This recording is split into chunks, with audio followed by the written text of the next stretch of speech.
When Lisa made that joke, I remember the air in the room shifting instantly. It was during an intimate dinner with a few close friends, people who had shared countless evenings with us. The night had been warm, filled with laughter and playful banter, until Lisa glanced at me with that familiar mischievous grin and said, "I regret marrying you." Everyone laughed at first, unsure whether to take it seriously. I managed a small smile, though the words cut deeper than I wanted to admit. So I replied quietly, "Me too." The laughter stopped. A heavy silence settled over the table. Lisa's face stiffened for a moment before she tried to smooth it over with an uneasy chuckle, but the moment lingered. Something inside me shifted that night. After the guests left, she confronted me, furious. She said I had embarrassed her, as if her own comment had meant nothing. It was just a joke, she insisted. But it wasn't the first time. For years, she had made me the subject of her jokes. My work, my clothes, even my way of speaking. I had always let it slide, convincing myself that patience was a form of love. But that night, I realized I had been mistaken. I wasn't her partner anymore. I was her punchline.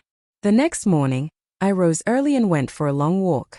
The chill in the air cleared my head. I wasn't angry, just quietly disappointed, mostly in myself for allowing it all to continue for so long. I decided I wouldn't argue or try to fix things anymore. I would change, but not with words, with action.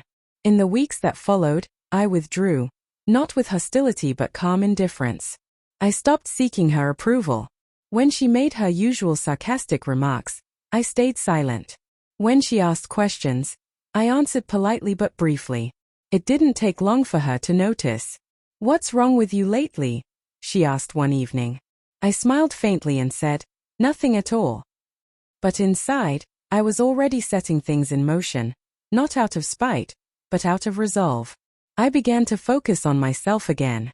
I joined a gym, refreshed my wardrobe, and reached out to friends I'd lost touch with because of her constant criticism. I even enrolled in a business course I'd always wanted to take. Slowly, my confidence returned. People around me noticed the change. Even Lisa's friends remarked that I seemed renewed, more self-assured, more alive. Lisa, on the other hand, began to. Things between us slowly became uneasy. Her jokes grew fewer, and though she tried to start small conversations, I no longer felt the need to open up to her.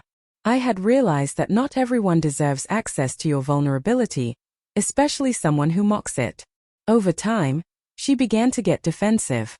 "Why are you acting like this? Are you seeing someone?" she demanded. I didn't respond. Let her wonder, I thought. When her birthday arrived a few weeks later, I didn't plan anything. No surprises, no dinner reservations, no gifts. That morning, when she mentioned it, I simply said, "Happy birthday, Lisa," and left for work. That night, she cried. It was the first time I had seen her genuinely hurt by something I did, or didn't do. But instead of feeling guilty, I felt strangely calm. For once, she was getting a taste of what I had felt for years, being taken for granted. The next day, she tried to make amends. She cooked my favorite meal, complimented me, even apologized in her usual joking tone. I thanked her politely but didn't react the way she hoped. My silence cut deeper than any argument could. For the first time, she began to understand that some wounds can't be healed by a simple apology. A few weeks later, she found out I had been promoted and was being sent abroad for work. She looked proud but also uneasy, as if she sensed I was slipping away. Before I left, she hugged me tightly and whispered, "I don't want to lose you." I gave her a faint smile and said, "Then you shouldn't have made me feel like I wasn't worth keeping." During that trip, I had time to reflect. I realized that revenge doesn't always mean causing pain.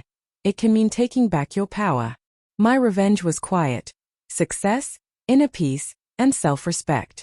When I returned, she greeted me warmly, but the distance between us was undeniable. We were two people sharing a home but no longer sharing a bond. A month later, I asked for a separation. She was stunned. "You can't be serious," she said. "After everything we've built." I looked at her and replied calmly, "You destroyed it, one joke at a time." There were tears, arguments, and fleeting memories that tried to hold me back, but I didn't stay. I walked away for good.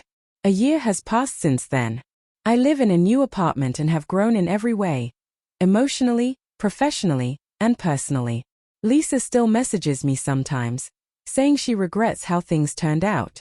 I believe her now, but that doesn't change anything. Some lessons have to be learned through loss. I don't hate her anymore. I even hope she finds peace. But I'll never forget the night she joked about regretting our marriage, the same night I quietly agreed with her. That was the moment I began to rebuild myself, piece by piece, with the self-respect I had once given away too easily.